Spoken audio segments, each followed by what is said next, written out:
gwe bino nyiri okusinga ne Nyamukenzo bannange tukole guys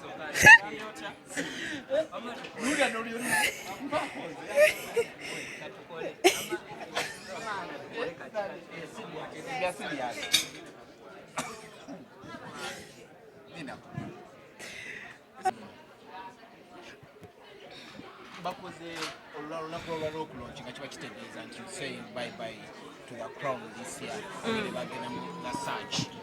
Yes. Your presence here okulaba nti osabinze yoya kati batwaza okusiibula so otukulire little bit and see. Yes. Ekisookera ddala nsooka okwebaza bannayuganda okumpagira mu lugendo lwange nga Miss Uganda saako ne Miss World we nawangulira titles 3 era nga nze ng'omuntu ndi musanyufu nnyo okugamba nti tutandise search ya 2024 because my heart is satisfied. I feel like I've done my country justice. Nkoze kyensobola ng'omuntu ate nenkola n'okusingawo nga nfunye support y'Abannayuganda. Ndi mwetegefu nnyo okumitinga Queen ajja. Tuli beetegefu nnyo okulaba ba contestants bonna abagenda okujja okwetaba mu kulonda kwa Nnalulungi 2024. Era nga nze mu ndowooza yange oba entegere yange ndowooza ekyange nkikoze naye ate era tekitegeeza nti ngenda kukomaawo. Omunyala okuza yo contribution engeri egenda okujja mu ino search olaba nti nagate omuntu agenda okuddira mu bigere nga at least reaching your match what's your contribution indeed so ogenda kukolawo okulaba nti ekigendero ekyo kituukira nze okulaba nti Queen addako buli omu yandiyagadde omuntu ajja ate akola okusingako ku byakoze kati nze ngenda kola ogwange ngenda mu traininga ekirungi eky'omukisa omulungi nti nze ngenzeko Miss World ye gy'atannatuuka ate bingi byakyuka nnyo Miss World kati era nze nange gubanga omukisa okulaba nti ngenda mu training waabwe nsobola naye ayongerezeeko okulaba nti ate kye saatuukako yakituuseeko era akifunye.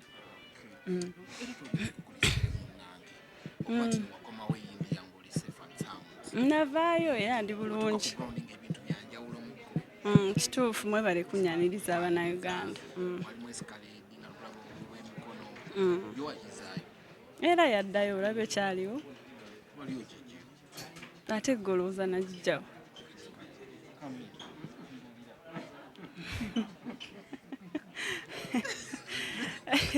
Emmotoka eyankima yaddayo gye yava nga bulijjo.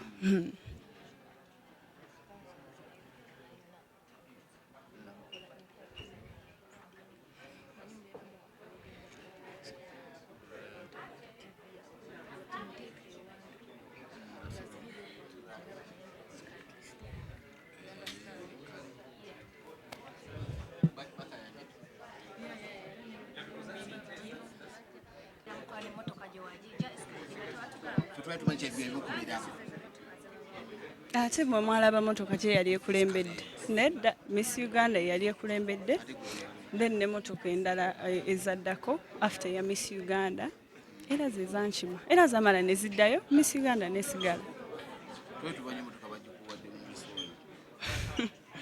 Musaaga nnyo nammwe ate motoka gye nasangawo ne Uganda gye saashipinga nti natuuka nayo oba natuuka nemala netuuka oluvannyuma ekitegeeza yali ya Uganda. Abana basala omugamba ku speed nabaga emotoka eyo yali omanyi wano tubeerawo kutanja kintu kutegera kituufu basala omugamba ku speed nti ekintu emotoka yali ekudde wa edikezi zitru yali akuwadetamu nange mpulira byammwe nenga biwulira saabiwulira era gwasoso kyogera walayi gwasoso kyogera nga sirimba wano mu kamera.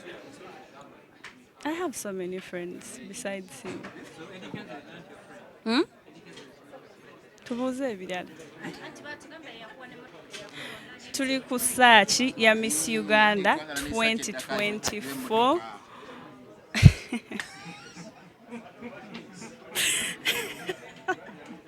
Kyemulina okumanya tunoonya Nnalulungi 2024.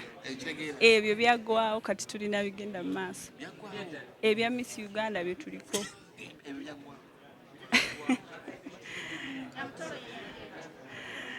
Mumbuze ebya Miss Uganda. Era muneka oli munaye. Miss Uganda 2024 gwe tunoonya. Oli kalungi. Ebale kusi. Leta Nyamutoro.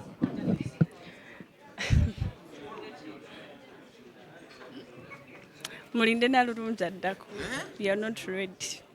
Tell us.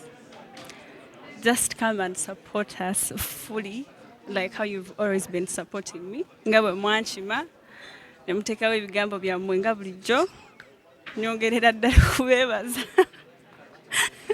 era ne ku luddo mujje wabula ate this time round temwongeramu bintu bitali bituufu.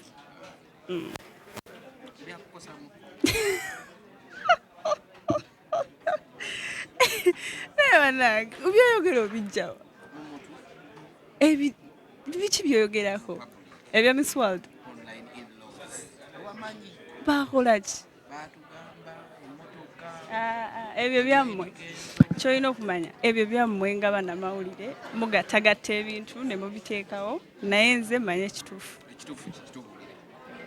ate nina okujja wano ne mbagamba nti ekituufu kyekino tugende mu maaso tunoonya Nalulungi 2024 naye ebyo ebibuuzo lwaki temubimubuuza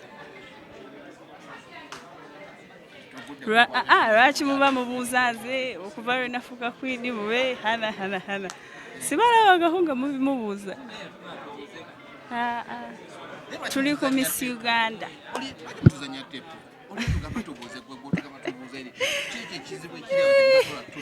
Wagala kuleeta ntalo tugende mu maaso.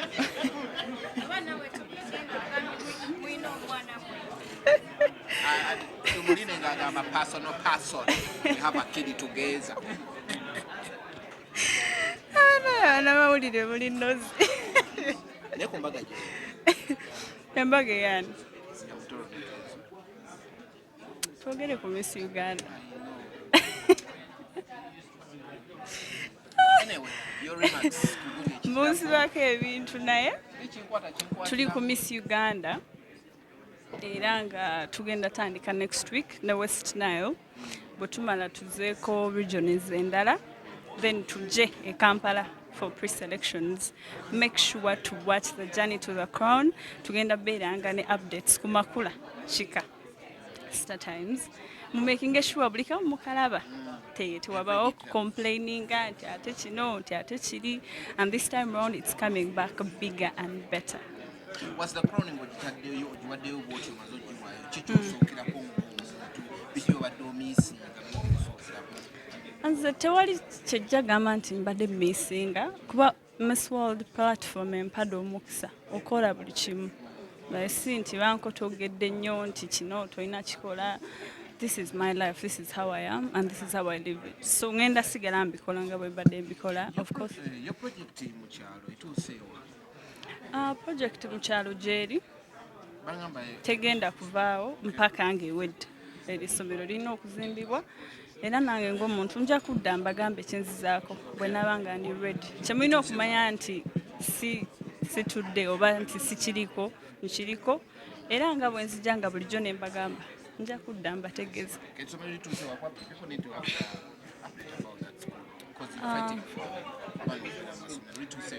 The school just twatandika foundation like the school is already registered twateekako like obupande obulaga nti there is an ongoing construction of a school and we are hoping to even have a bigger picture of it and it's going to happen.